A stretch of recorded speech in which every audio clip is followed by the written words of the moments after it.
While taking testosterone, I increased my deadlift from 440 pounds to 500 pounds, achieving a 3 times bodyweight deadlift, and I did this in 12 days of training. Now, was this the testosterone that did it, or was it just the training style? I'm not too sure. Let's talk about it, and then I'll let you guys decide. So, how did I do this? It's actually quite simple. I literally just deadlifted every day. I took a couple rest days here and there, probably 4 in total, because I was sick, and I took one day before I pulled 500.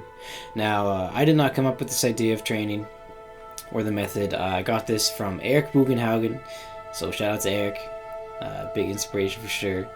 This style of training is similar to Bulgarian training, but the Bulgarians went much harder than I was going. Anyways, every day for the 2 weeks other than the rest days, I just did my max deadlift. I added 5 pounds to it every time. Now you may be thinking, won't this injure you?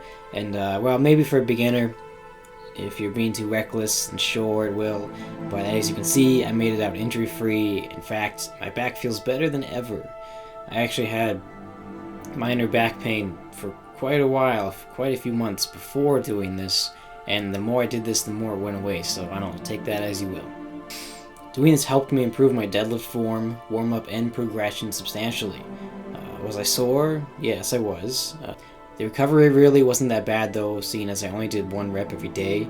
Well, I did the warm-ups of course, but then I just did my 1 rep max, and that was it. Then I just ended the workout. In fact, my lower back felt really good every day. It was more my lats that felt achy, and when I did start to feel too sore or I was worried of injury, I just took a rest day, and everything was fine. This was easily the most enjoyable form of training I have ever done. Every day I went into the gym excited and motivated to hit a new PR. I didn't have to worry about doing any exercises that I didn't like or train muscles I didn't want to train. I simply did my favorite lift every day. Honestly, it was quite addicting and was hard to stop. After I hit 500, I had a very hard time moving on to other lifts and training styles. The serotonin you get from accomplishing such a goal every day is quite immense. Growth-wise, I do not feel like I gained any muscle. I'm not entirely sure. It was only 2 weeks, so it's hard to tell. I'm not going to gain much muscle in 2 weeks anyways. I actually lost weight while doing this. I lost about 3 to 4 pounds over the course. Yeah, but I will say my back feels incredibly strong nowadays, at least compared to what it used to be. My row movements have been increasing and feeling great. My hamstrings feel really strong. I put about 25 pounds onto my hamstring curls when I went back to hypertrophy movements and 20 pounds onto my dumbbell rows. I can go over my warm-up routine. It's not very complicated, but I basically just worked from the top of my body to the bottom and then back up. I started with some mobility movements like arm circles, handcuffs, then the back leg extensions. I don't know what they're called. They're just when you go on your back and you do that. I did leg swings, sideways and forwards. Then I did some deep squats. After this, I would do some very light good mornings with a 25 pounds plate.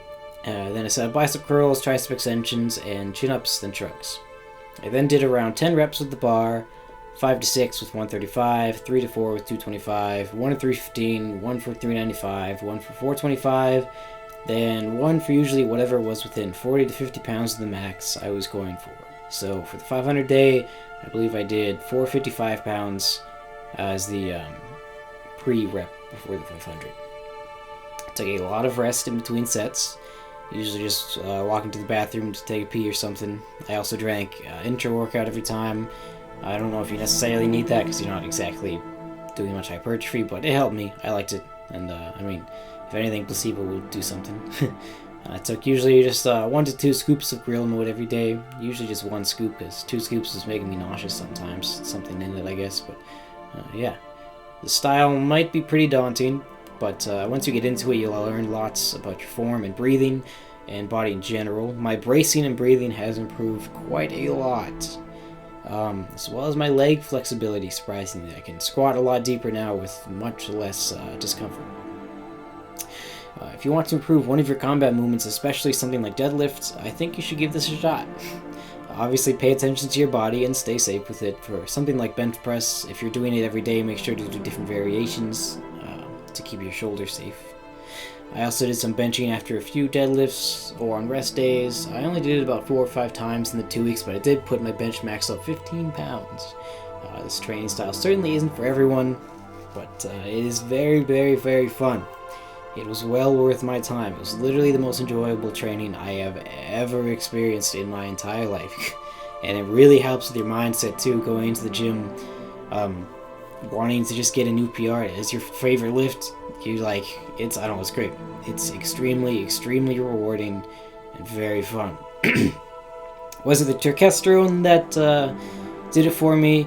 I'm not too sure. Like, maybe it was, but who knows. I think it's probably more of just the training style. I don't know, I'll leave that for you guys to decide. The testosterone, I did take testosterone. I finished about 6 bottles. I think it works. Like, honestly, it's hard to tell, bros. My upper body doesn't feel much different, but my legs feel much bigger and much stronger. So I don't know how much it affected my upper body, but it definitely feels like it affected my legs quite a bit, because they are looking pretty decent nowadays compared to what they used to be. That's all I have for you guys today. I'll make a video tutorial on how to deadlift sometime. I'm sure many people will not be overly happy with my form in some of these videos, but as you can see, I am not injured, and I was never injured. So, I don't know. If you don't want to arc your back at all, then you don't have to. But if you know what you're doing, maybe it's not that big of a deal. I'll let you guys decide that too, though. But yeah, thanks for watching. Hope you guys learned something or just enjoyed the video in general. But I love you guys. Work hard out there and stay jacked.